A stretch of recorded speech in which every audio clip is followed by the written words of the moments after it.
ദുബായിലാണ് വാഹനം ഓടിക്കുന്നത് എങ്കിൽ നിങ്ങൾ ചിലത് അറിഞ്ഞേ മതിയാകും. ഇല്ലെങ്കിൽ കയ്യിൽ നിന്ന് ദിർഹം പോകുന്നത് അറിയില്ല.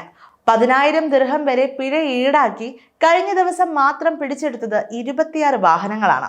കുറച്ചുകൂടി കൃത്യമായി പറയുകയാണ് എങ്കിൽ വെറും 24 മണിക്കൂറിനുള്ളിൽ നിയമവിരുദ്ധ പ്രവർത്തനങ്ങൾക്ക് ദുബായ് പോലീസ് പിടിച്ചെടുത്തത് 26 വാഹനങ്ങളാണ് എന്ന് ചുരുക്കം. അൽ ഗവാനീജ് ഏരിയയിൽ നടത്തിയ പരിശോധനയിലാണ് ഇത്രയേറെ വാഹനങ്ങൾ പിടിച്ചത്. വലിയ ശബ്ദവും ശല്യവും ഉണ്ടാക്കുന്ന രീതിയിൽ വാഹനത്തിൽ നിയമവിരുദ്ധമായ മാറ്റങ്ങൾ വരുത്തിയതിനും അനുവദനീയമല്ലാത്ത രീതിയിൽ വാഹനങ്ങൾ രൂപമാറ്റം വരുത്തിയതിനും 23 4 വീലറുകളും 3 മോട്ടോർ ബൈക്കുകളും ദുബായ് പോലീസ് പിടിച്ചെടുത്തതായി അധികൃതർ അറിയിച്ചു. നിയമം ലംഘിച്ചവർക്കെതിരെ 24 ട്രാഫിക് പിഴകൾ പുറപ്പെടുവിച്ചതായി ദുബായ് പോലീസിലെ general department of traffic director major general Saif Muhair Al Mazrouei പറഞ്ഞു.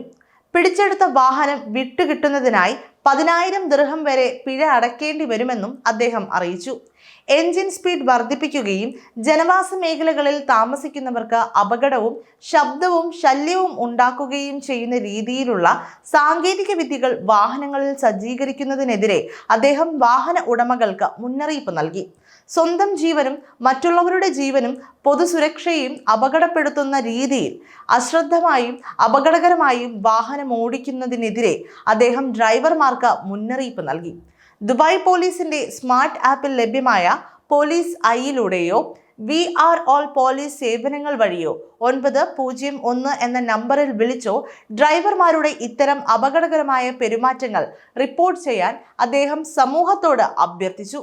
ഉത്തരവാദിത്തമുള്ള ഡ്രൈവിംഗും റോഡ് സുരക്ഷയും പ്രോത്സാഹിപ്പിക്കുന്നതിലൂടെ എല്ലാവർക്കും സുരക്ഷിതമായ പാത എന്ന ദുബായ് പോലീസിന്റെ ക്യാമ്പയിനെ പിന്തുണയ്ക്കാൻ അദ്ദേഹം പൊതുജനങ്ങളോട് അഭ്യർത്ഥിച്ചു.